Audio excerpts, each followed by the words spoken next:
Hello everyone, welcome to channel Prabhavi competition hub. आज के studio में बात करेंगे जो डिस्ट्रिक्ट का क्विक बुक है उसका नेक्स्ट टॉपिक, ठीक है, केमिस्ट्री के सेक्शन का। चलिए स्टार्ट करते हैं। तो आज का हमारा टॉपिक है मेटल्स एंड नॉन मेटल्स, ठीक है। सबसे पहले देख लेते हैं एलिमेंट क्या होता है, क्योंकि एलिमेंट को हम फर्दर डिवाइड करते हैं मेटल्स, नॉन मेटल्स और मेटलॉइड में। तो एलिमेंट क्या होता है? An element is a substance that can not be broken into more simpler substance. तो एलिमेंट वो सब्सटेंस जिसको हम फर्दर और भी अदर एलिमेंट्स हम क्लासीफाई नहीं कर सकते हैं, उसको अलग और हम फर्दर डिवाइड नहीं कर सकते हैं। Elements are classified into different categories such as the metals, non metals and metalloid. फिर हम लेकिन एलिमेंट को 3 कैटेगरी में भले डाल सकते हैं, वो कौन कौन सा है? मेटल, नॉन मेटल और मेटलॉइड्स। अब हमें पढ़ना है मेटल्स के बारे में। तो a metal is an element that readily forms positive ions that is cations and has metallic bond. तो मेटल वो एलिमेंट है जो पॉजिटिव आयंस है ना वो इजीली फॉर्म कर लेता है, ठीक है। और पॉजिटिव आयंस फॉर्म कैसे होगा? बाय लूजिंग इलेक्ट्रॉन्स, ठीक है। 1 और 2 और 3 जितना भी इलेक्ट्रॉन्स है वो लूज़ करके क्या करेगा? अपने ऊपर पॉजिटिव चार्ज कर लेगा। उसी को हम क्या कहते हैं? कटायन कहते हैं। और मेटल्स में कौन सा बॉन्ड होता है? Metallic bond.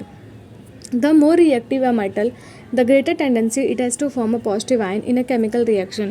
तो जो मेटल जितना अधिक रिएक्टिव होगा, ठीक है, उसकी टेंडेंसी उतनी ही ज़्यादा होगी कि वो उतना ईजिली पॉजिटिव आयंस को बना पाए, उतना ईजिली वो इलेक्ट्रॉन्स को लूज़ कर पाए, ठीक है। Next properties of metals. तो पहला हमारे पास कैटेगरी आता है फिजिकल प्रॉपर्टीज़ ऑफ मेटल्स। तो मेटल की कौन कौन से फिजिकल प्रॉपर्टीज़ होती हैं? फर्स्ट है डक्टिलिटी, ठीक है। तो मेटल्स क्या है? डक्टाइल है as they can be drawn into thin wires. अब डक्टिलिटी का मतलब क्या है? डक्टिलिटी वो प्रॉपर्टी जिसकी वजह से हम किसी भी मेटल को एक वायर में कन्वर्ट कर सकते हैं, ठीक है। तो मेटल्स में क्या होता है? वो डक्टाइल होते हैं मेटल्स। एग्जांपल के तौर पे कॉपर, एल्यूमिनियम, गोल्ड, ये सारे क्या हैं? इसको हम वायर में, थिन वायर्स में कन्वर्ट कर सकते हैं। Gold is the most ductile metal. Gold है ना, सबसे गोल्ड से बहुत ही कम अमाउंट गोल्ड से हम बहुत ही लंबी सीट बना सकते हैं, बहुत लंबा वायर बना सकते हैं। इसका मतलब क्या है कि गोल्ड सबसे ज़्यादा डक्टाइल मेटल है। इसके अलावा जितने भी हमारे घरों में कॉपर वायर्स यूज होते हैं, वो अच्छा कंडक्टर भी है तो हम उसका वायर बनाते हैं, वो भी बहुत ही कम अमाउंट के कॉपर से हम बहुत ही लंबा वायर बना सकते हैं, ठीक है, क्योंकि वो डक्टाइल होता है।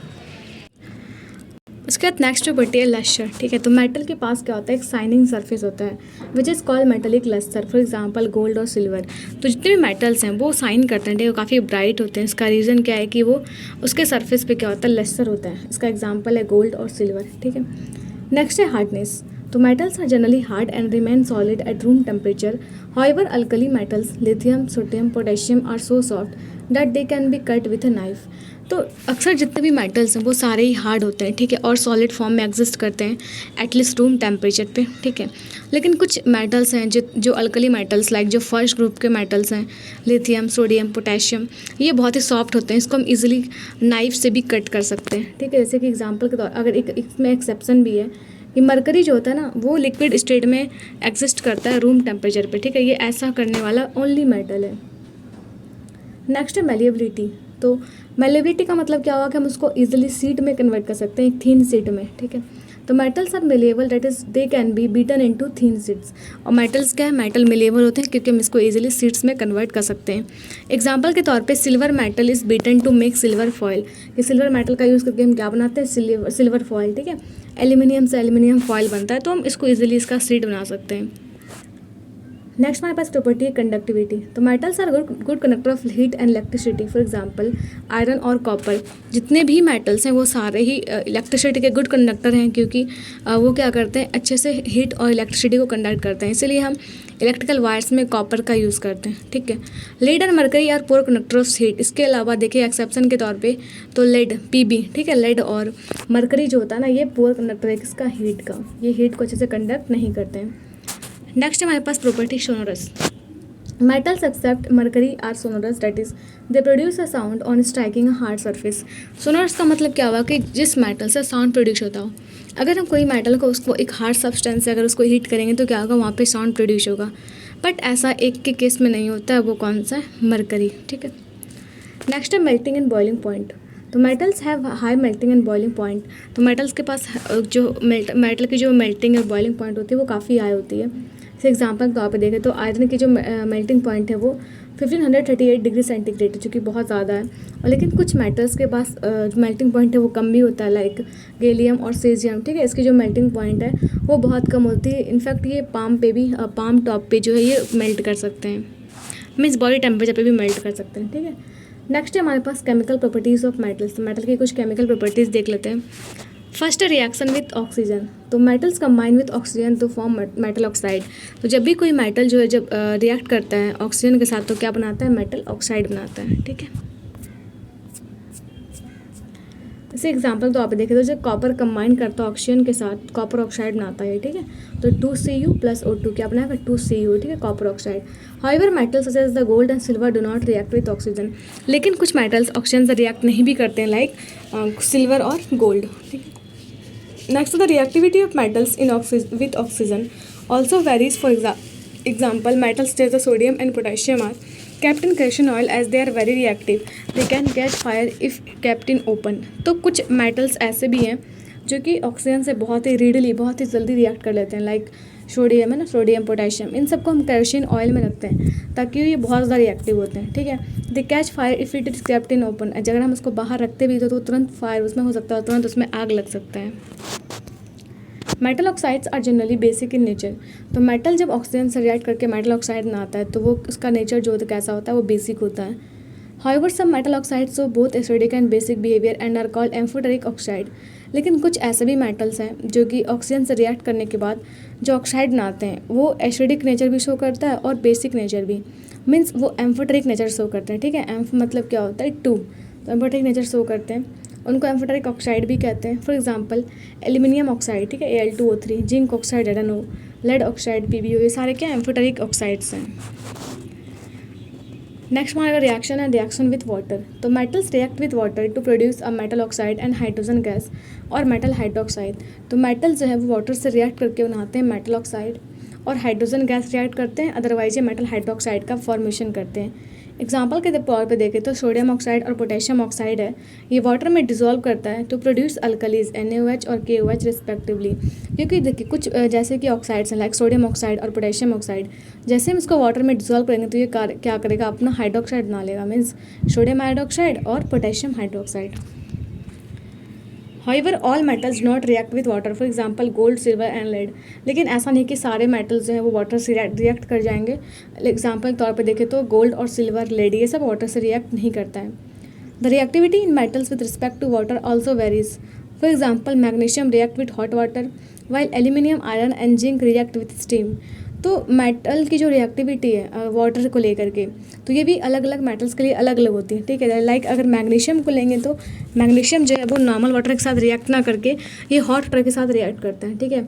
लेकिन एल्यूमिनियम, आयरन, जिंक जो है ये रिएक्ट करता है किसके साथ, स्टीम के साथ, वेपर के साथ। Next reaction with acid. तो metals react with acids to give salt and hydrogen gas. तो जब भी मेटल एसिड से रिएक्ट करते हैं तो क्या बनाते हैं, सॉल्ट और हाइड्रोजन गैस। जैसे कि नाइट्रिक एसिड प्लस कैल्शियम क्या बनता है, calcium nitrate plus hydrogen gas. However all metals not react in the same manner. तो ऐसा नहीं है कि सारे मेटल्स जो हैं वो एक तरीके से रिएक्ट करते हैं, सबकी जो रिएक्टिविटी होती है वो अलग अलग होती है, इसलिए ये वेरी करता है ये चीज़। नेक्स्ट है हमारे पास एक्वारेजिया। तो एक्वारेजिया क्या होता है, ये एक मिक्सचर है 2 एसिड्स का, ठीक है। वो कौन कौन सा, हाइड्रोक्लोरिक एसिड और नाइट्रिक एसिड, ठीक है, जो कि 1:3 में होता है और ये इजीली गोल्ड को भी अपने अंदर डिजॉल्व कर लेता है। Next reaction with other metals. तो अदर मेटल्स के साथ कैसे रिएक्शन होता है, तो it will follow a displacement reaction. A more reactive metal can displace a less reactive metal from it's salt solution. तो जब भी कभी मेटल का रिएक्शन होना होता है किसी सॉल्ट से, तो यहाँ पे ये मैटर करता है कि जो सॉल्ट में जो मेटल है वो जो जिस मेटल से हम रिएक्ट करा रहे हैं वो उससे अधिक रिएक्टिव है या कम रिएक्टिव है, ठीक है। अगर वो कम रिएक्टिव होगा तो उसको वहाँ से रिप्लेस करके खुद वहाँ पे आ जाएगा, ठीक है। अगर उससे कम रिएक्टिव हुआ तो वो रिप्लेस ही नहीं कर पाएगा, ठीक है। इसको हम लोग क्या कहते हैं, मेटल डिस्प्लेसमेंट रिएक्शन। क्योंकि बेसिकली इस रिएक्शन में हो क्या रहा है, मेटल्स जो हैं वो अपने प्लेस से डिस्प्लेस हो रहे हैं। एग्जाम्पल के तौर पर देखा जाए तो यहाँ पे आयरन और कॉपर सल्फेट है, ठीक है। तो ये क्या बना लेता है, आयरन सल्फेट और कॉपर। क्यों, इसका रीज़न है कि यहाँ पे जो कॉपर है ना ये less reactive in comparison to iron, तो इसलिए ये यहाँ पे आ गया, ठीक है। नेक्स्ट हमारे पास है कोरोजन। तो कोरोजन क्या होता है, corrosion is a process where oxidation of metals in reaction with an oxidant oxygen or sulphur takes place. तो कोरोजन एक प्रोसेस है जहाँ पे मेटल का क्या होता है, ऑक्सीडेशन होता है, मीन्स ये जनरली रिएक्ट करते हैं ऑक्सीजन या सल्फर के साथ, ठीक है। For example rusting of iron in the presence of moist air. तो जो आयरन जो रस्ट होता है ना, आयरन में जंग लगता है, रस्टिंग होता है, वो भी कहाँ पे होता है, मॉइस्ट एयर में, ठीक है, जहाँ पे उसमें वाटर ड्रॉपलेट्स भी होते हैं, ठीक है। Reaction of copper with moist carbon dioxide in the air leads to copper losing its shiny brown surface and gaining a green coat. अगर हम कॉपर को जैसे ही वो एयर के कांटेक्ट में आता है, मतलब मॉइस्चर के कांटेक्ट में आता है, तो क्या होगा कि उसका जो कलर है ना वो फेड हो जाता है, वो ग्रीन कलर में कन्वर्ट होने लगता है। क्यों? क्योंकि पहले तो उसका बहुत ही शाइनी कलर होता है, लेकिन फिर उसको ग्रीन में कन्वर्ट हो जाता है क्योंकि उसका ऑक्सीडेशन हो जाता है वहाँ पे, ठीक है। Gaining a green coat which is copper carbonate, वहाँ पे कार्बोनेट का फॉर्मेशन हो जाता है। When substances like acid, moisture and oxygen come in contact with metal, it reacts. जब कभी भी एसिड, मॉइस्चर या ऑक्सीजन जो है वो मेटल के कांटेक्ट में आएंगे तो क्या होगा, मेटल उससे रिएक्ट कर जाएगा। This causes damage and disintegration of the metal starting from the portion of the metal expose to the environment and spreading to the entire bulk of metal. तो क्योंकि अगर मॉइस्चर, एसिड या फिर oxygen के contact में आने से क्या होता है कि उस मेटल में रिएक्शन हो जाता है। इस वजह से जब कभी भी कोई मेटल ये मॉइस्चर के कांटेक्ट में आएगा, आउटर कांटेक्ट में आएगा ना, एक्सटर्नल एटमॉस्फेयर में आएगा, तो क्या होगा कि वो थोड़ा थोड़ा स्टार्टिंग में जो पार्ट उसका एनवायरनमेंट के कांटेक्ट में वो पहले ख़राब होगा, फिर वैसे वैसे करते करते धीरे धीरे वो पूरा जो बल्क ऑफ मेटल है वो पूरा ही ख़राब हो जाएगा। Corrosion results in damage to car bodies, bridges, iron railings, ships and all objects made up of metals, especially those of iron. तो कोरोजन की वजह से क्या होता है कि कार बॉडीज डैमेज हो जाती है, ब्रिजेस डैमेज हो जाते हैं, ठीक है। आयरन का रेलिंग जो है वो डैमेज हो जाता है, शिप्स डैमेज हो जाती है, जो भी आयरन से बनी होती है ना, वो रस्टिंग की वजह से वो सारा ही ख़राब हो जाता है, ठीक है। Metals which are more reactive corrode easily, whereas the less reactive metals are least likely to corrode.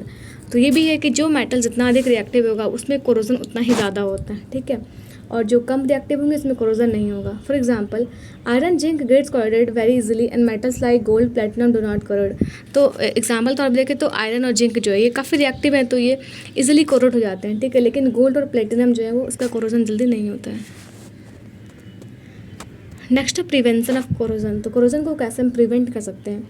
The rusting of iron can be prevented by painting, oiling, greasing, galvanizing, chrome plating, anodizing or making alloys. तो हम rusting जो होता है iron में उसको हम prevent कर सकते हैं, उसको पेंट करके है ना, उसमें ऑयलिंग करके, उसमें ग्रीस डाल के है ना, उसको गैल्वेनाइज करके। गैल्वेनाइजेशन क्या होता है इसमें कि हम जिंक का कोटिंग कर देते हैं, क्रोम प्लेटिंग से, एनोडाइजिंग करके है ना, या फिर उसका एलॉय बना के। Galvanization is a method of protecting steel and iron from rusting by coating them with a thin layer of zinc. तो गैल्वेनाइजेशन एक ऐसा प्रोसेस है जहाँ पे हम स्टील या फिर कोई भी आयरन मेटल को हम प्रोटेक्ट करते हैं रस्टिंग से, जो कि क्योंकि उसमें क्या होता है थिन लेयर का कोटिंग कर दिया जाता है। Alloying is a mixture of one metal with some other substances, it is metal or non-metal, to improve the properties including corrosion resistance and resistance to heat। तो जब हम कभी भी एलॉय बनाते हैं, ठीक है, तो हमारा पर्पस क्या होता है कि हम उसको एलॉय का बनाने का प्रोसेस क्या है कि हम एक मेटल को दूसरे के साथ मिक्स कर दें, या फिर या तो हम क्या करें एक मेटल को दूसरे नॉन मेटल के साथ उसको मिक्स कर दें। ये जनरली इसलिए किया जाता है ताकि उसके हम प्रॉपर्टी को इम्प्रूव कर पाएँ, या फिर उसको कोरोजन से बचा सकें, या फिर हम उसको हीट से बचा सकें। नेक्स्ट है reactivity series. The reactivity series allows us to predict how metals will react. A more reactive metal will displace a less reactive metal from a compound. तो रिएक्टिविटी सीरीज क्या है? रिएक्टिविटी सीरीज हमें ये predict करने में help करता है कि कौन सा मेटल जो है वो एक मेटल दूसरे मेटल को डिस्प्लेस कर पाएगा उसके प्लेस से, ठीक है। तो अगर ज़्यादा रिएक्टिव मेटल है तो वो लेस रिएक्टिव मेटल को क्या करेगा, वहाँ अपने प्लेस से उसको डिस्प्लेस कर देगा। In a reactivity series, the most reactive element is placed at the top and the least reactive element at the bottom. तो जो रिएक्टिविटी सीरीज होता है ना उसमें जो मोस्ट रिएक्टिव एलिमेंट्स हैं वो उसको ऊपर रखा जाता है, और जो लिस्ट रिएक्टिव एलिमेंट है उसको बॉटम में रखा जाता है। More reactive metals have a greater tendency to lose electrons and form positive ions. लेकिन जो ज़्यादा मतलब रिएक्टिव मेटल्स हैं, ठीक है, उसके पास अधिक टेंडेंसी होता है कि वो इजीली इलेक्ट्रॉन्स को लूज़ कर पाए और पॉजिटिव आयंस का फॉर्मेशन कर पाए। Potassium and sodium are amongst the most reactive metals while platinum and gold are amongst the non reactive metals. तो पोटेशियम या सोडियम जो है वो बहुत ज़्यादा ही रिएक्टिव मेटल है, लेकिन प्लेटिनम या फिर गोल्ड जो है वो नॉन रिएक्टिव मेटल्स की कैटेगरी में आता है। नेक्स्ट है एलॉयज़। तो एलॉय क्या होता है? An alloy is a homogeneous mixture of two or more metals or a metal and a non metal. तो एलॉय क्या है? एलॉय एक होमोजेनियस मिक्सचर है, ठीक है, जहाँ पे हम एलॉय को फॉर्म कर सकते हैं by mixing two metals, otherwise one metal and one non metal. Alloying elements can be added to a metal to increase a number of properties including hardness, strength, corrosion resistance, etc. तो जब हम alloy process करते हैं उस time में जिस भी metal को हम दूसरे के साथ मिक्स कर रहे होते हैं तो हम वहाँ पे हमारा बहुत सारा मोटिव हो सकता है, लाइक हार्डनेस को इंक्रीज़ करना, स्ट्रेंथ को इंक्रीज़ करना, है ना, उसको कोरोजन से रेसिस्टेंट बनाना, ठीक है, इसके हमारा मोटिव हो सकता है। The electrical and thermal conductivity of N alloy is less than the pure metals. तो इलेक्ट्रिकल या फिर थर्मल कंडक्टिविटी जो होता है अलॉय का वो कम होता है in comparison to pure metals. For example brass and alloy of copper and zinc is not a good conductor of electricity. जैसे कि कॉपर जो है वो बहुत अच्छा कंडक्टर है इलेक्ट्रिसिटी का, ठीक है। जिंक भी अच्छा कंडक्टर है, लेकिन जब दोनों को मिक्स करके हम बनाते हैं ब्रास, ठीक है, जिंक प्लस कॉपर को बना के जब हम ब्रास बनाते हैं जिंक प्लस कॉपर को मिला के, तो वो एक अच्छा कंडक्टर नहीं होता है ब्रास, ठीक है, जबकि कॉपर और जिंक जो है एक अच्छा कंडक्टर है। तो ये हमारे पास रिएक्टिविटी सीरीज दिया हुआ है, ठीक है। सबसे ऊपर में पोटेशियम, मतलब सबसे ज़्यादा रिएक्टिव मेटल कौन सा है? पोटेशियम, इसका सिंबल के होता है। उसके बाद है सोडियम, से सोडियम इसका होता है Na, ठीक है। कैल्शियम फिर Ca, ये डिक्रीजिंग ऑर्डर में है, ठीक है, सबसे ज़्यादा ये, उसके बाद ये फिर ये। मैग्नीशियम इसका सिंबल ये होता है, फिर एल्यूमिनियम है Al, उसके बाद कार्बन, फिर जिंक, ठीक है। नेक्स्ट है आयरन। तो आयरन के बाद है हमारे पास ये टीन Sn, लेड का क्या होता है symbol Pb, hydrogen H, copper का Cu, सिल्वर Ag, ठीक है। तो सिल्वर गोल्ड प्लेटिनम ये सारे क्या लिस्ट रिएक्टिव है, ठीक है। तो यहाँ पे लिखा हुआ भी है सिल्वर गोल्ड प्लेटिनम ये सब क्या लिस्ट रिएक्टिव है। सिल्वर का सिंबल Ag, गोल्ड का Au, प्लेटिनम का Pt, ठीक है। Next non metals. Non metals are those element which form negative ions by accepting और gaining electrons, they lack metallic properties. तो नॉन मेटल्स वो element है जो कि नेगेटिव आयंस को आयंस फॉर्म करते हैं। वो कैसे फॉर्म करेंगे? बाय गेनिंग वन और मोर इलेक्ट्रॉन्स, ठीक है। और इसके पास मेटेलिक करेक्टरिस्टिक नहीं होता है, क्योंकि ये खुद मेटल्स नहीं, नॉन मेटल्स हैं ये। अब कौन कौन से प्रॉपर्टीज़ हैं जो कि नॉन मेटल्स एग्जिबिट करेंगे? पहला कैटेगरी इसमें physical properties of non metals. पहला इसमें प्रॉपर्टी डक्टिलिटी, ठीक है। डक्टिलिटी क्या होता है कि हम उसको वायर में कन्वर्ट कर सकते हैं या नहीं कर सकते। तो जो नॉन मेटल्स होते हैं वो ना ही मेलेबल है ना ही डक्टाइल है, ठीक है। मतलब ना ही हम उसको शीट में कन्वर्ट कर सकते हैं, ना ही हम उसका वायर बना सकते हैं, ठीक है। बल्कि ये क्या होता है ब्रिटल होते हैं, मतलब इसको अगर वायर बनाने का कोशिश भी करेंगे तो क्या होगा, सिंपली टूट जाएगा, ठीक है। नेक्स्ट है लस्टर। लस्टर मतलब ब्राइटनेस, ठीक है, चमक। Non metals are dull although they may be colourful, however iodine is non metal and is lustrous.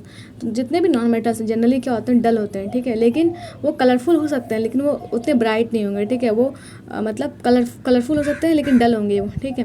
इस एग्जाम्पल के तौर पर देखिए, ये एक्सेप्शन है हमारे पास कि आयोडीन जो है एक नॉन मेटल, उसके बाद भी क्या होता है, बहुत ज़्यादा लस्टरस होता है। फिर हार्डनेस। तो non metals are soft, they may be solid, liquid or gas at room temperature. तो अगर हार्डनेस के बारे में देखें तो मेटल्स तो बहुत हार्ड होते हैं, बट नॉन मेटल्स जो होता है वो जनरली सॉफ्ट होते हैं। वो सॉफ्ट होने के बावजूद ये सॉलिड, लिक्विड और गैस तीनों स्टेट में एग्जिस्ट करते हैं, ठीक है। इसके डायमंड एक एलोट्रोप है कार्बन का, और ये एक नॉन मेटल है, ठीक है। डायमंड क्या एक नॉन मेटल है जो कि एलोट्रोप है कार्बन का। Is the hardest natural substance known. जितना भी नेचुरल सब्सटेंस एग्जिस्ट करता है या फिर हमें पता है, ठीक है, एटलीस्ट हम उसमें देखें तो डायमंड जो है वो हार्डेस्ट मतलब सब्सटेंस है, और वो एक नॉन मेटल है, ठीक है। तो ये एक्सेप्शन में आ जाएगा। Next sonorous. सोनोरस का मतलब क्या होता है, जो साउंड प्रोड्यूस करता हो, ठीक है। Non metals are non sonorous, that is they do not produce sound on striking a hard surface. Sonorous का मतलब क्या हुआ कि ये जितने भी नॉन मेटल्स हैं वो नॉन सोनोरस होते हैं, मीन्स ये जो साउंड प्रोड्यूस नहीं करते हैं अगर हम उसको हार्ड सरफेस पे अगर हम हिट भी करें तो।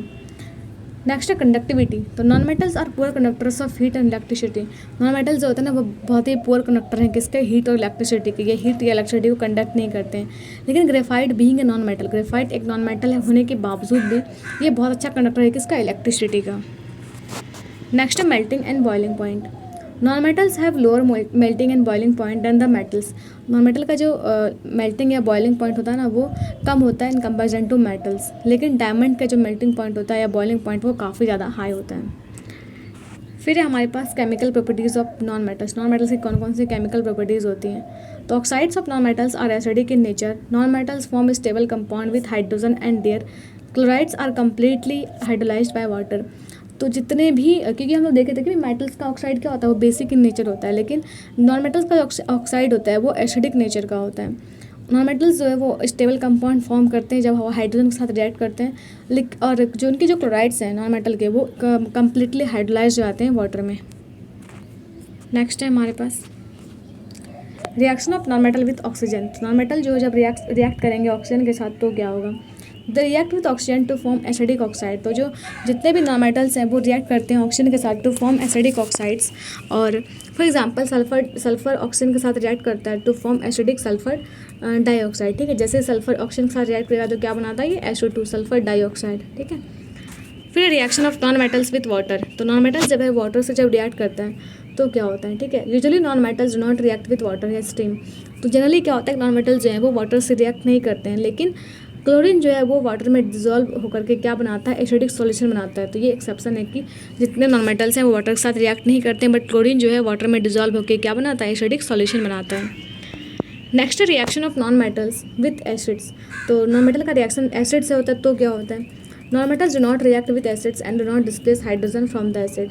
तो जनरली जो क्या होता है, जो नॉन मेटल्स है ना वो रिएक्ट नहीं करते हैं एसिड्स के साथ, और वो हाइड्रोजन को भी डिस्प्लेस नहीं करते हैं एसिड से। इसका रीज़न क्या है, क्योंकि non metals are electron acceptors and they can not supply electrons to H plus ion. इसका सिंपल रीज़न है क्योंकि नॉन मेटल जो है वो उसके पास कोई इलेक्ट्रॉन जो है ना वो एक्सेप्ट करता है, वो लूज़ नहीं कर सकता इलेक्ट्रॉन, लेकिन एच प्लस को तो इलेक्ट्रॉन चाहिए, तो वो रिएक्ट ही नहीं करेगा उससे। फिर reaction of non metal and with chlorine. Non metal जो है क्लोरीन के साथ रिएक्ट करता है या नहीं करता, they react with chlorine to form covalent chlorides which are non electrolytes. तो जितने भी नॉन मेटल्स हैं वो क्लोरीन के साथ रिएक्ट करके बनाता है कोवलेंट क्लोराइड, ठीक है। वो जो क्लोराइड होता है वो आयोनिक ना होकर क्या होगा, कोवलेंट होगा, और ये नॉन इलेक्ट्रोलाइट होता है। नेक्स्ट हमारे पास है मिनरल्स एंड ओर्स, ठीक है।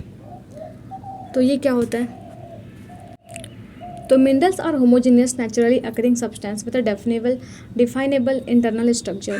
तो मिनरल्स होते हैं ना वो जनरली होमोजीनियस होते हैं और वो नेचुरली पाए जाते हैं, ये नेचुरली पाए जाने वाला सब्सटेंस है, और इसके पास कुछ ना कुछ डेफिनेट इंटरनल स्ट्रक्चर होता है मिनरल के पास।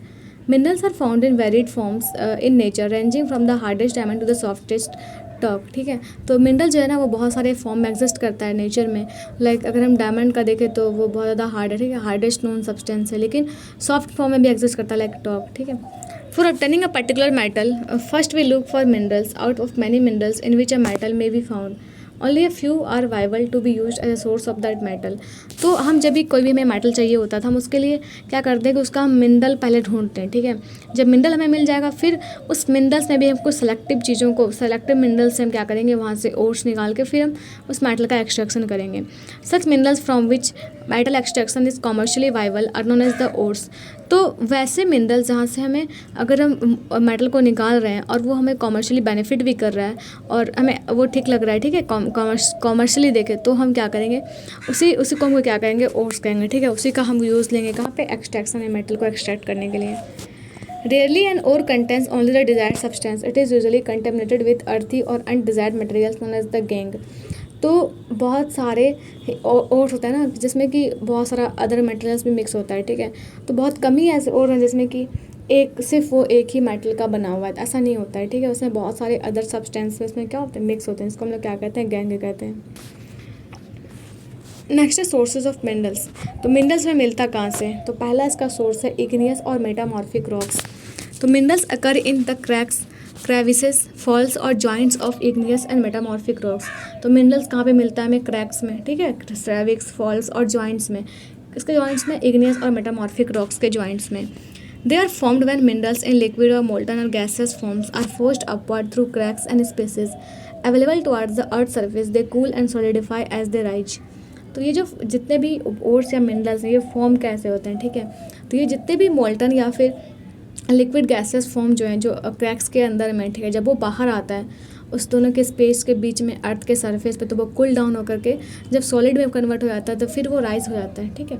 इसका एग्जांपल है कि major metallic minerals like tin, copper, zinc या लेड, ये सब इसका फॉर्मेशन जो ऐसे ही होता है। Next sedimentary rock. A number of minerals occur in beds or layers of sedimentary rocks. तो बहुत सारे ऐसे मिनरल्स जो कि मिनरल्स हैं जो कि बेड्स या फिर सेडिमेंट्री रॉक्स के लेयर में मिलते हैं। They are formed as a result of deposition, accumulation and concentration in horizontal strata. और सेडिमेंट्री रॉक्स जो है ये फॉर्म कैसे होता है, ये डिपोजिशन के वजह से, एक्यूमुलेशन के वजह से, ठीक है, या फिर हॉरिजॉन्टल स्ट्राटा में कंसंट्रेशन के वजह से होते हैं। कुछ एग्जाम्पल सेडिमेंट्री मिनरल्स के हैं, जिप्सम, पोटाश सॉल्ट और सोडियम सॉल्ट। आगे बढ़ते हैं। नेक्स्ट है alluvial deposits. Certain minerals may occur as alluvial deposit in sands of valley floors and the base of hills। तो कुछ मिनरल्स जो है वो हमें एलिवियल डिपॉजिट्स में भी मिल सकते हैं, लाइक सैंड्स में ना, वैली फ्लोर्स में या फिर हिल के बेस में। इसको हम और क्या कहते हैं, also known as the placer deposit. इसको हम लोग और क्या कहते हैं, प्लेसर डिपॉजिट भी कहते हैं। This deposit generally contain minerals which are not corroded by water. तो ये जो एलिवियल डिपॉजिट में जितने भी मिनरल्स होते हैं, ठीक है, वो जनरली उनका जो कोरोजन है ना वो वाटर के थ्रू नहीं होता है, ठीक है। Gold, silver, tin and platinum are most important among such minerals. जितने भी एलिवियल डिपॉजिट्स हैं उसमें से ज़्यादा इंपॉर्टेंट मिनरल्स कौन कौन सा है? गोल्ड, सिल्वर और प्लेटिनम। इस वजह से यही रीज़न है कि ये जो है मतलब वाटर से इसका कोरोजन नहीं होता है। नेक्स्ट है हमारे पास ocean waters. Ocean contains vast quantities of minerals but most of this are too widely diffuse to be of economic significance. तो ओशन में भी बहुत सारे मिनरल्स पाए जाते हैं, ठीक है, बट वो जो है ना उसको बाहर निकाल के फिर उसका एक्सट्रैक्शन करना ये विजिबल नहीं है, मतलब फिजिबल नहीं है, ठीक है। मीन्स वो काफ़ी इकोनॉमिकली जो बेनिफिट नहीं देगा हमें। Common salt, magnesium and bromine are largely derived from ocean waters. तो कॉमन सॉल्ट या फिर मैग्नीशियम या ब्रोमीन जो है वो हमें जनरली कहाँ से मिलता है? ओशन वाटर से ही मिलता है। The ocean beds are also rich in manganese nodules. तो ओशन बेड में इसके अलावा क्या होता है? मैग्नीज नोड्यूल्स भी पाए जाते हैं। नेक्स्ट मेरे पास टॉपिक है मेटलर्जी, ठीक है। The entire scientific and technological process used for isolation of matter from its ore is known as the metallurgy. तो मेटलर्जी वो प्रोसेस है जहाँ पे हम पूरी टेक्नोलॉजी या साइंस का यूज़ करके हम क्या करते हैं? किसी भी ओर से मेटल को एक्सट्रैक्ट करते हैं, मेटल को बाहर निकालते हैं, ठीक है। नेक्स्ट है एनरिचमेंट ऑफ ओर। तो removal of unwanted materials like sand, clays from the ore is known as the concentration. जब हम कोई भी ओर से वहाँ पे unwanted material like sand, clay या इसको बाहर निकालते हैं उसको हम लोग क्या बोलेंगे? कंसंट्रेशन। इस प्रोसेस को जब इसका ट्रेसिंग या फिर मैन्युफैक्चरिंग करेंगे तो भी ये क्या कंसंट्रेशन प्रोसेस में ही आएगा।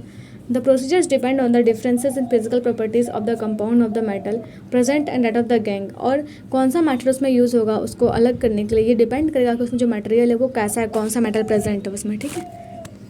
नेक्स्ट हमारे पास टॉपिक हाइड्रोलिक वॉशिंग।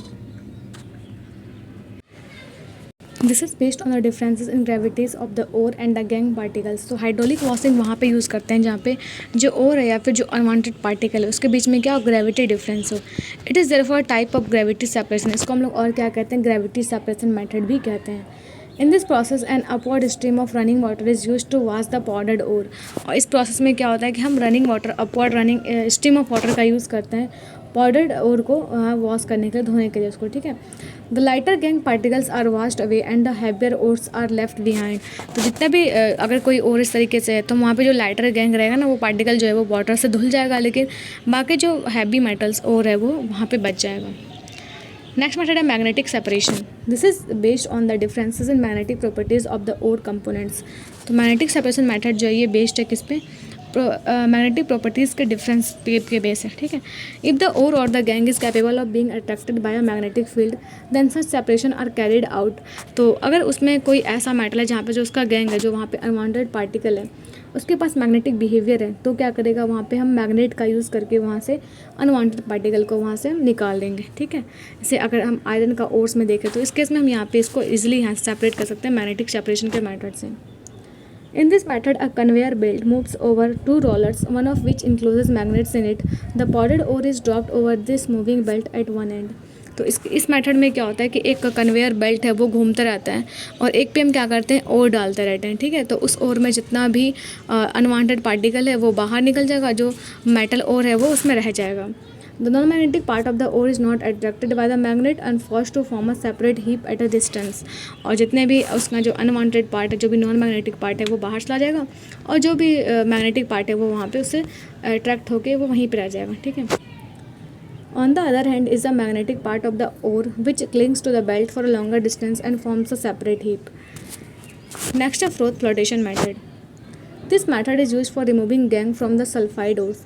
तो फ्रोथ फ्लोटेशन मेथड उसमें वहाँ पे यूज़ होगा जहाँ पे वो जो ओर है ना वो सल्फाइड ओर हो, ठीक है। तो उस केस में हम यहाँ पे फ्रोथ फ्लोटेशन मेथड का यूज़ करेंगे। In this process a suspension of the powdered ore is made with water and collectors and front stabilisers and are added to it. इस प्रोसेस में क्या होता है कि हम सस्पेंसन जो होता है उसको वो पाउडर्ड ओर को उसमें डालते हैं और वाटर में उसको डालते हैं, ठीक है। फिर जो फ्रोथ है उसमें स्टेबलाइजर डाल के उसको हम ऐड करते हैं, ठीक है। Collectors like pine oils, fatty acids, xanth fats, etc.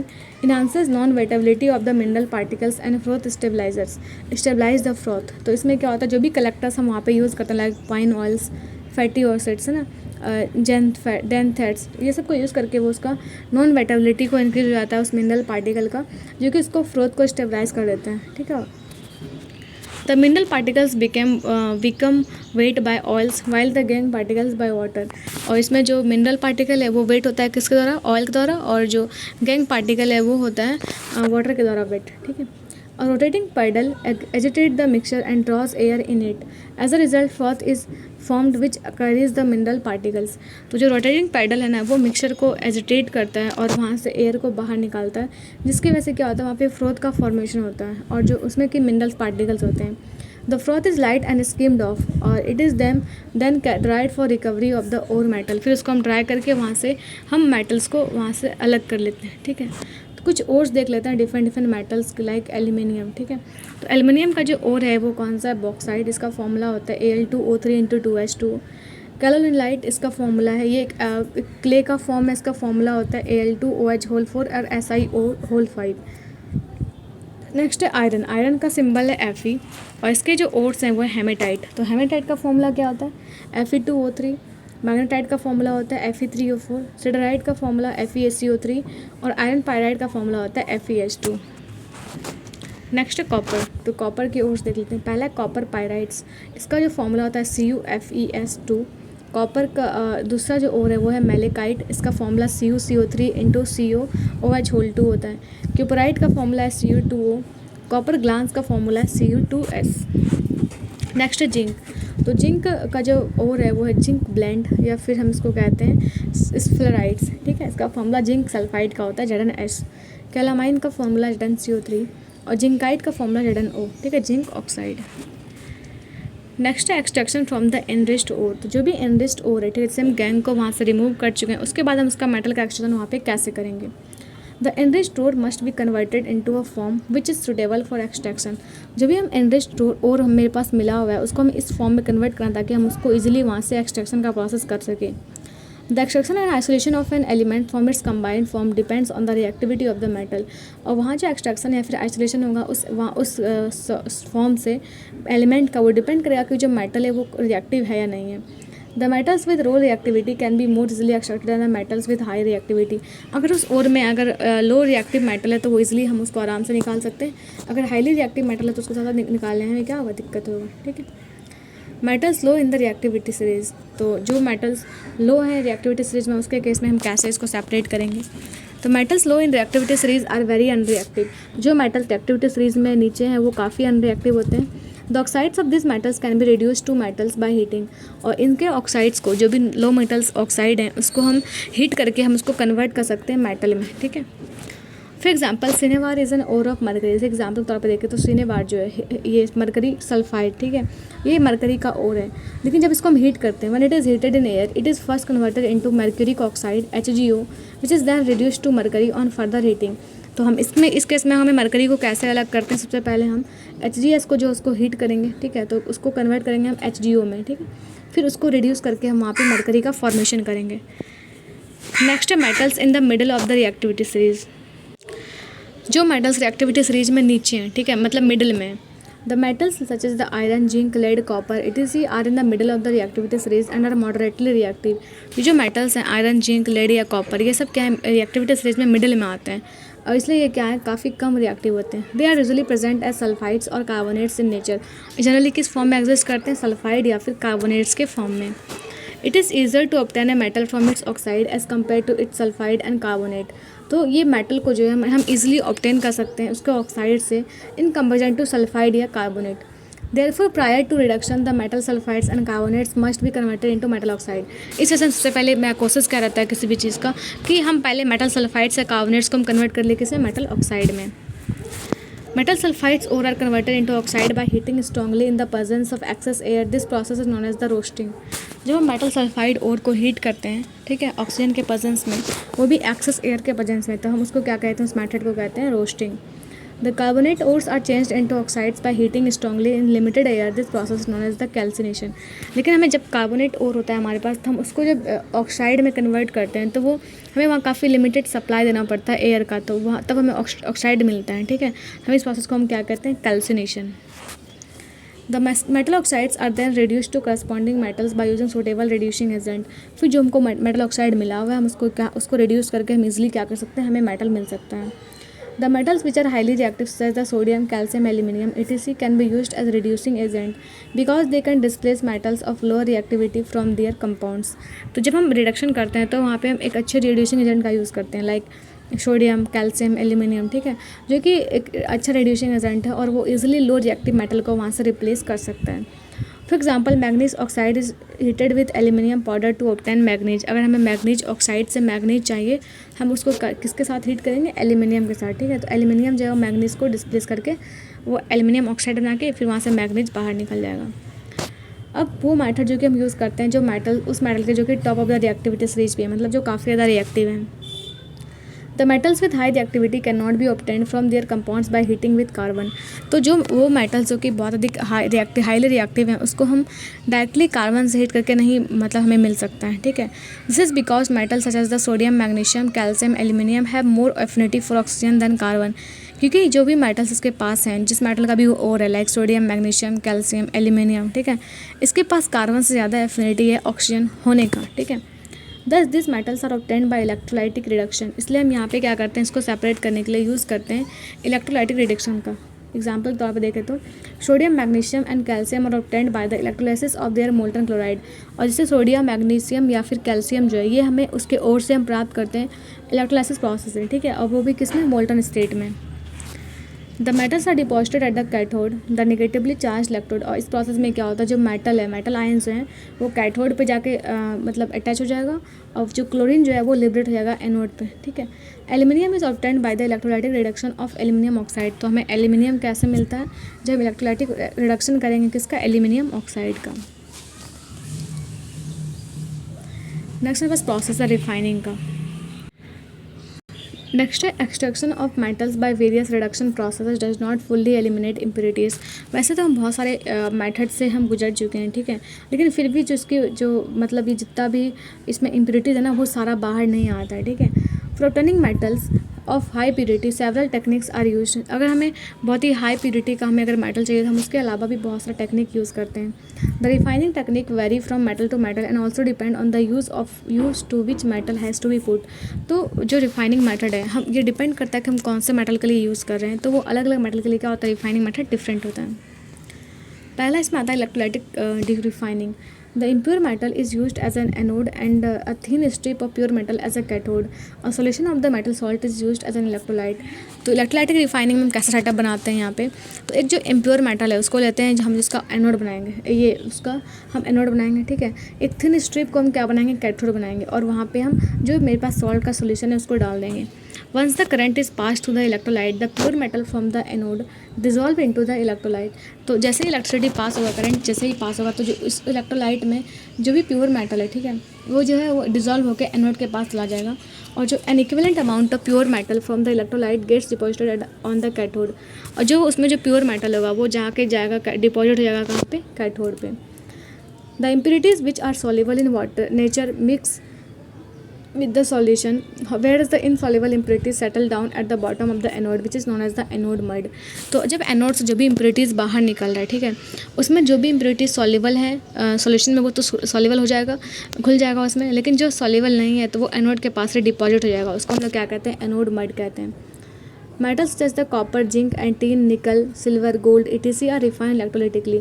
तो कुछ metals like copper, zinc, tin, nickel, silver, gold, इन सबको जो रिफाइनिंग करते हैं ना, इलेक्ट्रोलाइटिक रिफाइनिंग ही किया जाता है यहाँ पे. नेक्स्ट प्रोसेस है हमारे पास liquation. Liquation is the technique for separating constituents of an ore by partial melting. Liquation वो टेक्निक है जहाँ पे जो कि हम किसी भी मिनरल के कॉन्स्टिट्यूएंट को या किसी भी जो हमारे पास जो सॉल्ट बचा हुआ है, ठीक है, उसके कॉन्स्टिट्यूएंट को पार्शियली मेल्ट करके उससे निकालते हैं.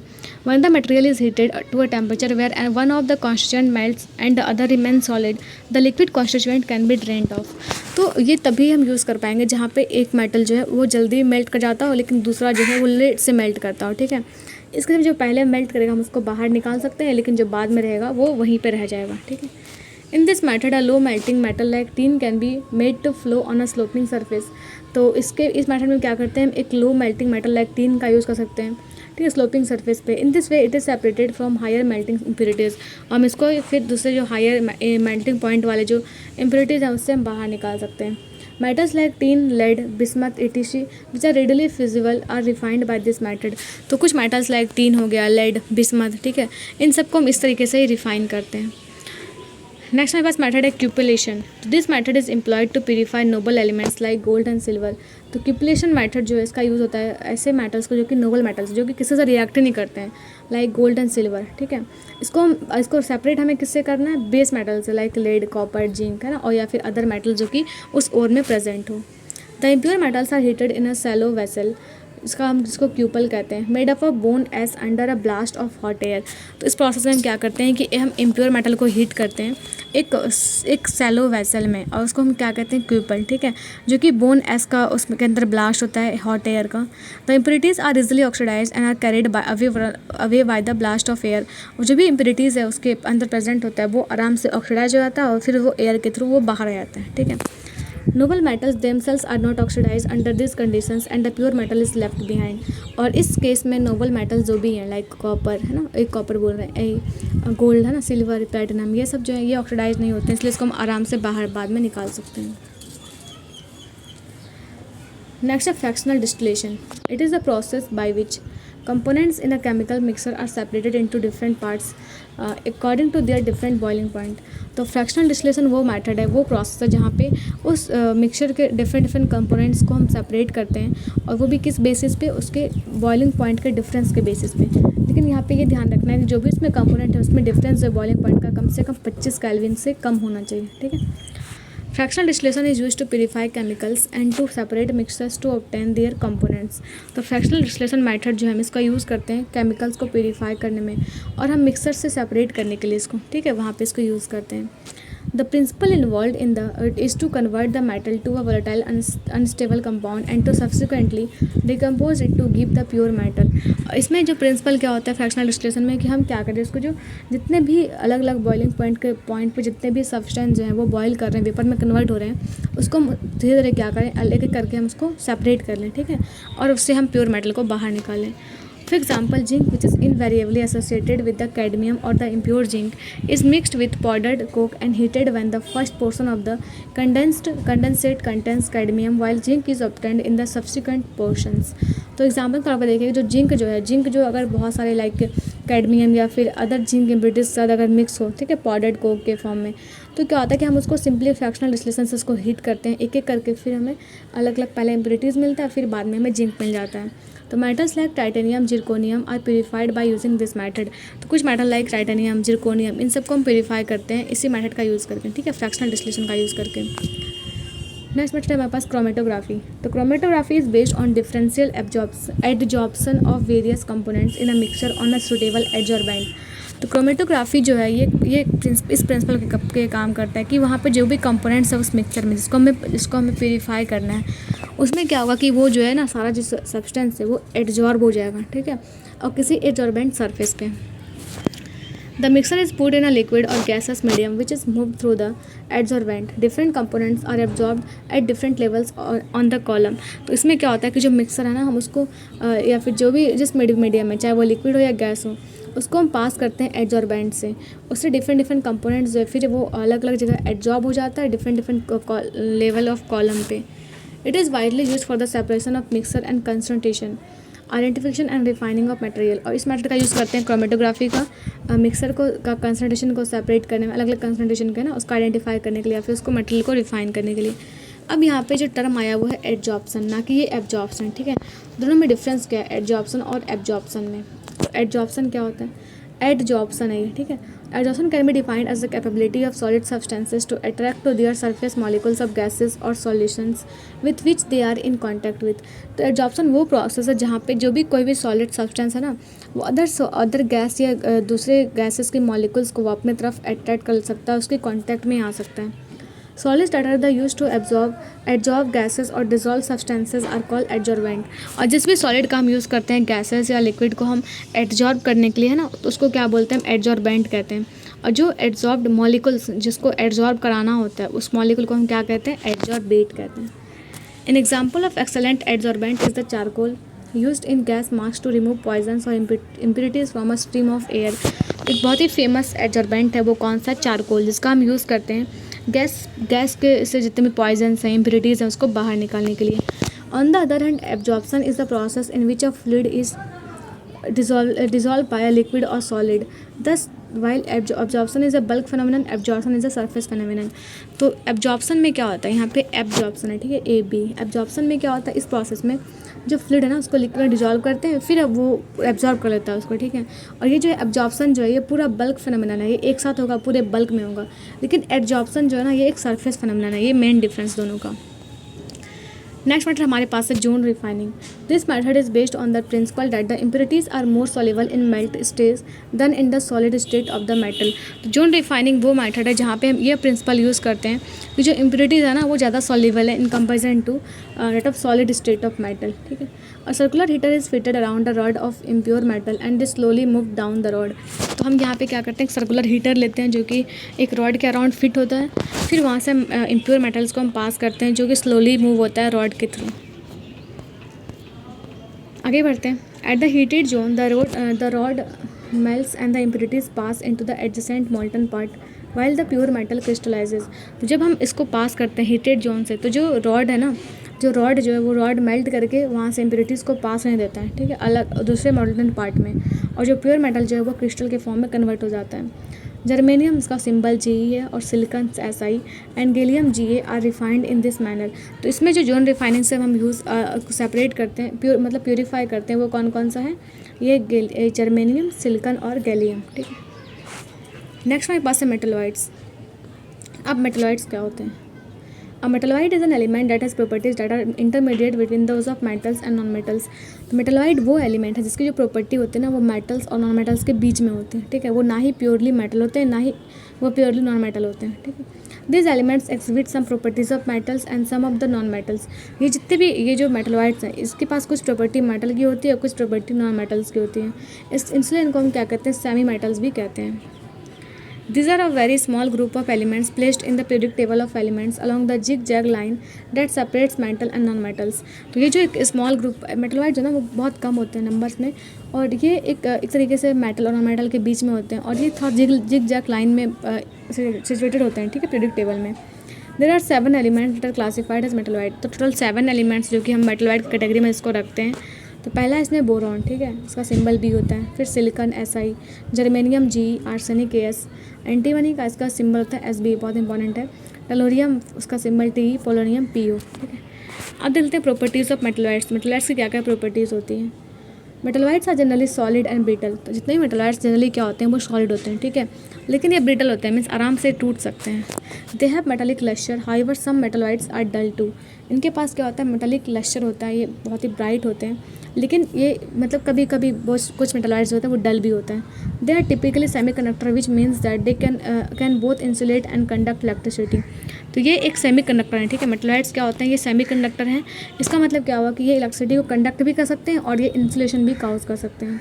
When mix with metal they form alloys. और जब भी सेमी कंडक्टर मेटल के साथ मिक्स होते हैं तो क्या बनाते हैं, ये बनाते हैं alloys. They are amphoteric oxide which means they can behave as basic oxide as well as acidic oxide. जितने भी सेमी मेटल्स हैं, लाइक जितने भी मेटलॉइड्स हैं, उसका जो ऑक्साइड होगा ना वो जनरली क्या होता है, एम्फोटेरिक होता है। एम्फोटेरिक का मतलब क्या हुआ, वो एसिडिक भी होता है और वो बेसिक भी होता है, ठीक है। Next uses of metalloids. तो मेटलॉइड्स को हम कहाँ कहाँ यूज़ करते हैं, क्योंकि ये एक सेमी कंडक्टर, इसका भी बहुत ज़्यादा यूज़ होता है, ठीक है। पहला है सिलिकॉन, ठीक है। Silicon is used extensively as a semi conductor in computer chips and other electronics. तो सिलिकॉन का यूज़ हम लोग कहाँ करते हैं, in the form of semi conductor, computer chips में या फिर अदर इलेक्ट्रॉनिक्स सामान में, ठीक है। Silicon is also use to make silicon. Silicon का यूज हम सिलिकॉन बनाने में भी करते हैं। Silicon oil is lubricant and is added to some cosmetics and hair conditioner. Silicon rubber is use as water proof sealant in bathrooms and around windows, pipes and ropes, ठीक है। तो silicon जो metalloid है, ठीक है, इसका use हम cosmetics बनाने में या फिर हेयर कंडीशनर बनाने में भी यूज़ करते हैं। और सिलिकॉन को है जो सिलिकॉन रबर को यूज़ करते हैं वाटर प्रूफ सीलेंट बनाने में बाथरूम में या फिर विंडोज़ पैन में लगाने के लिए, ठीक है। नेक्स्ट हमारे पास मेटलॉइड है बोरोन। तो बोरोन को यूज़ करते हैं हम, it is used as a cookware as a borosilicate glass. इसका हम यूज़ करते हैं in the form of borosilicate glass के फॉर्म में। This glasses have a high resistance to thermal shock which causes normal glasses to break. जैसे कि normal glass होता है ना वो हीट में ब्रेक कर जाता है, लेकिन ये जो बोरोसिलिकेट ग्लास है ना ये काफ़ी हीट रेसिस्टेंट होते हैं और ये जल्दी ब्रेक नहीं होते हैं, ठीक है, हीट में भी। नेक्स्ट है boron is also use as control rods in the nuclear reactors in the form of boron carbide cells. तो जब भी न्यूक्लियर रिएक्टर होता है उसमें न्यूक्लियर रिएक्शन होता है, उसमें न्यूट्रॉन्स का फॉर्मेशन होता है, ठीक है। वो ये काफ़ी हाई स्पीड न्यूट्रॉन्स होते हैं, इसके स्पीड को कम करने के लिए हम एज अ मॉडरेटर भी यूज़ करते हैं बोरोन को। Boron carbide is used in making bulletproof jackets, while boron filament are used in aerospace structures as they are lightweight but possess high strength। तो बोरोन कार्बाइड का हम use करते हैं bullet proof jacket बनाने में, या फिर बोरोन फिलामेंट का भी यूज़ करते हैं हम एरोस्पेस स्ट्रक्चर बनाने में, क्योंकि ये बहुत ही लाइट वेट होता है और इसके पास इसका जो स्ट्रेंथ होता है ना वो भी काफ़ी ज़्यादा होता है। Boron is also use in fire crackers because of its explosive nature. Boron का यूज़ हम फायर क्रैकर बनाने में भी यूज़ करते हैं, क्योंकि ये जो है ना एक इसका जो नेचर होता है वो एक्सप्लोसिव होता है, ये एक्सप्लोसिव की तरह काम करता है। नेक्स्ट हमारे पास मेटलॉइड है germanium. Germanium has a high refractive index, hence it is used as a wide angle camera lenses, microscope lenses etc। Germanium के पास का जो ये रिफ्रैक्टिव इंडेक्स होता है ना वो काफ़ी ज़्यादा होता है, इस वजह से इसको यूज़ करते हैं कैमरा लेंस बनाने में, माइक्रोस्कोप का लेंस बनाने में, ठीक है। Germanium is used in semiconductor industries to improve the conductive properties. Germanium का यूज़ हम सेमीकंडक्टर इंडस्ट्री में यूज़ करते हैं ताकि जो कंडक्टिव प्रॉपर्टीज़ है ना वो इंक्रीज़ हो सके, इन्हांस हो सके। Fluorescent lamps and infrared detectors use germanium. It is also used in fiber optics and infrared optics and in infrared spectroscopy। Fluorescent lamp या फिर इंफ्रारेड डिटेक्टर्स हैं, ठीक है, वो जर्मेनियम का यूज़ करते हैं, क्योंकि इसका जो यूज होता है जर्मेनियम का फाइबर ऑप्टिक्स में, ठीक है, इंफ्रारेड ऑप्टिक्स में या फिर इंफ्रारेड स्पेक्ट्रोस्कोपी में। Germanium is used in solar panels to increase efficiency. In fact germanium का यूज़ हम कहाँ पे करते हैं, सोलर पैनल्स में, ताकि उसकी जो एफिशिएंसी है उसको हम बढ़ा सकें। नेक्स्ट हमारे पास मेटलॉइड है arsenic. It is used in preserving wood from various bacteria, fungi and insect. तो आर्सेनिक का यूज़ कहाँ पे करते हैं, वुड को प्रिजर्व करने में, और किससे, बैक्टीरिया से, अलग अलग बैक्टीरिया, फंगी या फिर इंसेक्ट से। It is used as a semi conductor and finds application in LEDs। इसका हम यूज़ करते हैं एज अ सेमी कंडक्टर, इसके अलावा हम LEDs में भी आर्सेनिक का यूज़ करते हैं। Arsenic is also used in treating cancer. इसका यूज़ हम कैंसर को ट्रीट करने के लिए भी करते हैं। नेक्स्ट हमारे पास मेटलॉइड है एंटीमनी। इसका सिंबल क्या होता है, SB।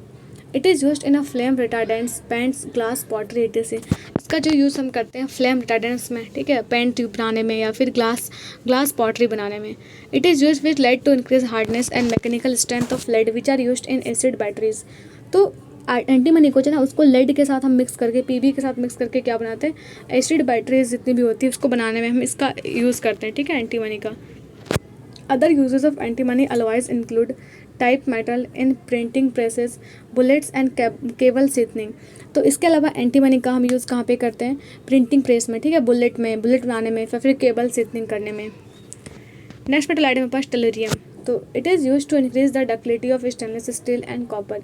टेलुरियम का यूज़ हम करते हैं कहाँ पे, डक्टिलिटी को बढ़ाने में, स्टेनलेस स्टील का या फिर कॉपर का। It is also present in cast iron alloys to help regulate the temperature. इसके अलावा हम टेलुरियम का यूज़ करते हैं कास्ट आयरन में, ताकि हम उसका टेम्परेचर जो है उसको हम रेगुलेट कर सकें। It is used in making ceramics, tinting glasses, blasting caps etc। इसके अलावा हम टेलुरियम का यूज़ करते हैं सिरामिक्स में, टिंटिंग ग्लासेस में ना, और या फिर ब्लास्टिंग कैप्स को फॉर्म करने में। नेक्स्ट हमारे पास मेटलॉइड है polonium. It is used in thermoelectric cells of artificial satellites because of their ability to release large amount of energy. Polonium का यूज़ हम करते हैं कहाँ पे, थर्मो इलेक्ट्रिक सेल्स को बनाने में, ठीक है, और वो भी कहाँ पे, सैटेलाइट्स में, क्योंकि इसके पास होता है ना बहुत ज़्यादा अमाउंट ऑफ जो हीट है ना या फिर एनर्जी जो है वो उसको ये रिलीज करता है polonium. It is also used in paper rolling machines, spinning synthetic fibres etc in order to eliminate electricity. तो इसका यूज़ हम पेपर या फिर रोलिंग मशीन में भी करते हैं या फिर स्पिनिंग सिंथेटिक फाइबर में, ठीक है, ताकि जो इलेक्ट्रिसिटी जो है ना ये इसको एलिमिनेट कर दे। कुछ हमारे पास क्वेश्चन है, प्रैक्टिस क्वेश्चन, तो उसको देख लेते हैं। पहला यहाँ पे फर्स्ट क्वेश्चन है, sodium metal is stored under kerosene. तो सोडियम को हम कैरोसिन के अंदर स्टोर करते हैं, तो ये बिल्कुल सही बात है। Metallic sodium melts when expose to air. तो मेटालिक सोडियम जो है जैसे ही हम एयर में इसको एक्सपोज करेंगे तो क्या होगा, ये बर्न करने लगता है, ठीक है, ये बर्न होता है, ठीक है, इसलिए इसको हम क्या कहते हैं कि ये जो इसका जो ऑप्शन होगा बस 1 होगा, ठीक है, क्योंकि इसको हम बस क्वेश्चन में स्टोर करते हैं। यहाँ पे करेक्ट पूछा था तो इसका ऑप्शन नंबर 1 होगा। Which one of the following pairs of the metal constitute the lightest metal and the heaviest metal respectively. तो कौन सा पेयर है जिसमें कि ये दिखाता है कौन सा लाइटेस्ट मेटल है और कौन सा हैवीएस्ट मेटल है। तो यहाँ पे है क्या, लिथियम जो है लाइटेस्ट मेटल है और ओस्मियम जो होता है वो हैवीएस्ट मेटल है, इसका ऑप्शन नंबर B होगा answer. Consider the following about corrosion, ठीक है, कोरोजन क्या है, कोरोजन एक प्रोसेस है that involves the reduction of metals in reaction with oxygen, ठीक है। कोरोजन वो प्रोसेस है जहाँ पे मेटल का रिडक्शन होता है ऑक्सीजन के प्रेजेंस में, और गैल्वेनाइजेशन जो है वो कोरोजन को मतलब बचाता है, कोरोजन को बचाने में हेल्प करता है। ठीक है, तो दोनों स्टेटमेंट सही है, क्योंकि जो कोरोजन जो होता है यहाँ पे मेटल का रिडक्शन होता है। ठीक है, ऑक्सीजन के प्रेजेंस में। इसके अलावा गैल्वेनाइजेशन प्रोसेस जब हम उसमें उस मेटल पे अगर हम जिंक का प्लेटिंग कर देंगे तो क्या होगा, वो कोरोजन से बच जाएगा। इसका आंसर क्या होगा, ऑप्शन नंबर सी। ठीक है, 3 का जो होगा यहाँ पे बी, इसका होगा ऑप्शन नंबर 2, क्योंकि यहाँ पे जो ऑक्सीडेशन ना होगा, रिडक्शन ना होगा, इसका यहाँ पे क्या होता है, ऑक्सीडेशन होता है। ठीक है, तो इसका आंसर होगा बी। ठीक है, नेक्स्ट है 4, मैच लिस्ट। ठीक है, तो यहाँ पे क्या बोला है, लिस्ट 1 में, लिस्ट 2 में मेटल्स का नाम दिया है हमको, एक प्रोसेस को हमें वो करना है, मतलब मैच करना है। ठीक है, पहला यहाँ पे है क्रैकिंग, तो कौन सा बोला कि करेक्ट आंसर है। ठीक है, कोड ये नीचे कोड भी दिया गया है कि कौन सा सही मैच करेगा। फर्स्ट है इसे क्रैकिंग मेथड। ठीक है, तो क्रैकिंग मेथड का हम यूज़ कहाँ पे करते हैं, इसका यूज़ करते हैं हम कॉपर में। ठीक है, नेक्स्ट है हमारे पास ये स्मेल्टिंग। ठीक है, स्मेल्टिंग का हम यूज़ कहाँ पे करते हैं, एक सेकेंड, ये कॉपर तो इसमें ये हो गया, इस जस्ट वेट, जो क्रैकिंग मेथड यूज़ करते हैं हम कहाँ पे, पेट्रोलियम में। ठीक है, स्मेल्टिंग मेथड जो यूज़ होता है ये होता है किसमें, कॉपर में। ठीक है, हाइड्रोजनेशन मेथड कहाँ पे यूज होगा, एडिबल फैट्स में, और वल्कनाइजेशन जो होता है वो कहाँ पे होता है, रबर में। तो इसका ऑप्शन नंबर जो होगा वो बी होगा आंसर। ठीक है, कंसिडर द फॉलोइंग पेयर्स, तो हमें इसका ओर्स का बताना है कि कौन सा जो है वो करेक्टली मैच्ड है। ठीक है, तो पहला यहाँ पे बॉक्साइट, तो बॉक्साइट जो है ये एक ओर है और ये मेटल है। ठीक है, तो यहाँ पे जस्ट वेट, तो यहाँ पे बोला है कौन सा पेयर जो है वो करेक्टली मैच्ड है। तो बॉक्साइट जो होता है वो किसका ओर होता है, एल्यूमिनियम का। ठीक है, तो यहाँ पे एल्यूमिनियम होना चाहिए, वैसे तो यहाँ पे बॉक्साइट ना होकर एल्यूमिनियम हो, क्योंकि क्वेश्चन है ना, तो ये किससे होगा, इसका जो ओर है वो तो बॉक्साइट है। ठीक है, तो आयरन का ओर क्या होता है, हेमेटाइट होता है। ठीक है, लेकिन दोनों क्या गलत मैच हुआ है, कॉपर का ओर है क्यूपराइट और जिंक का क्या है, कैलेमाइन। तो उसका जो आंसर होगा वो 3 और 4 होगा। ठीक है, बस 3 और 4 क्या सही मैच है, क्योंकि बॉक्साइट यहाँ पे होना चाहिए क्या, ये एल्यूमिनियम होगा, और यहाँ पे होना चाहिए था बॉक्साइड। ठीक है, और आयरन की जगह पे क्या होगा, हेमेटाइट, यहाँ पे इसका और हेमेटाइट होता है। ठीक है, तो आई होप आपको समझ में आया होगा। तो यहीं पे केमिस्ट्री का सेक्शन हमारा ख़त्म होता है। तो thank you so much and have a nice day.